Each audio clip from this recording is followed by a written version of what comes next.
మీరు ఇప్పుడు ఇక్కడికి పెట్టిన వచ్చినప్పుడు కార్యక్రమం కూడా చాలా మంచి కార్యక్రమం పెట్టారు. అంటే ఎట్లా మీ అభిప్రాయం?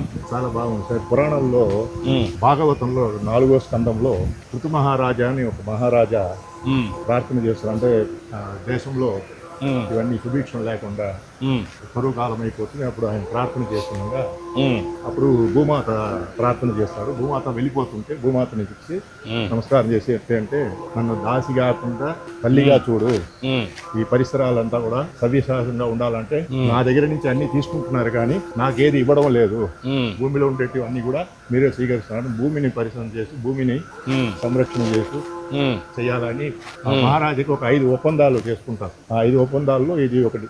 అంటే భూమి పరిసరాలంతా కూడా సుభిక్షంగా ఉండాలి, ఈ కలుషాలు లేకుండా. అంటే మన వేదాల నుంచి మన పురాణాల నుంచి ఇవన్నీ కూడా మనకు వచ్చినట్టు సంస్కృతి సంప్రదాయ ప్రకారం మనకు భూమిని, భూమి అనేది మనకు పవిత్రం. అవును, భూమాత అంటాం.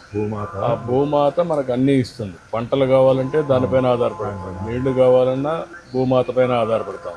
అదే మరి ఖనిజ సంపద వచ్చినా భూమాత ఇస్తుంది. అలాంటప్పుడు మనం సక్రమంగా ఉపయోగించుకుంటే భవిష్యత్తుకు ఇబ్బంది ఉండదు, బంగారు భవిష్యత్తు ఉంది. ఉపయోగించుకోకపోతే ఈ ఇబ్బందులు వస్తాయి అనేది చరిత్రలో కూడా ఉన్నాయి. కానీ ఇప్పుడు ప్రస్తుత పరిస్థితులు అవన్నీ మర్చిపోయారు. ఎట్లా గుర్తు చేయగలరు? ఇప్పుడు అందరికీ తెలియపరిచే ఈ యొక్క కార్యక్రమం వల్ల అందరికీ తెలుస్తుంది.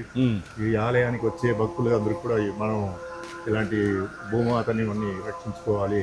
చెట్లు జాములు, ఈ చెట్లు ఎరువులు ఉంటే మంచి గాలి వస్తుంది, ఆరోగ్యం బాగుంటుంది. భూమి బాగా ఉంటే దానివల్ల ఎక్కువ మనకు సదుపాయాలు వస్తాయి, పంటలు వస్తాయి. ఋతు మహారాజా పురాణంలో ఉంది సార్. ఇప్పుడు మీరు చేస్తున్న కార్యక్రమము స్వర్ణాంధ్ర స్వచ్ఛాంధ్ర అని చెప్పి కార్యక్రమానికి చాలా ప్రాముఖ్యత ఉంది. చేస్తే అందరికి ఇక్కడ తెలియపరిస్తే అందరూ కూడా అది పాటించి దేవాలయాల్లో కూడా అది జరుగుతుంది. దేవాలయాల్లో చాలా పవిత్రతలు వస్తున్నారు, వాళ్ళకి తెలియని వాళ్ళు ఉంటారు. వాళ్ళకి అందరూ కూడా ఈ ఒక ఇది చేయడం వల్ల మనకు కలుస్తుంది.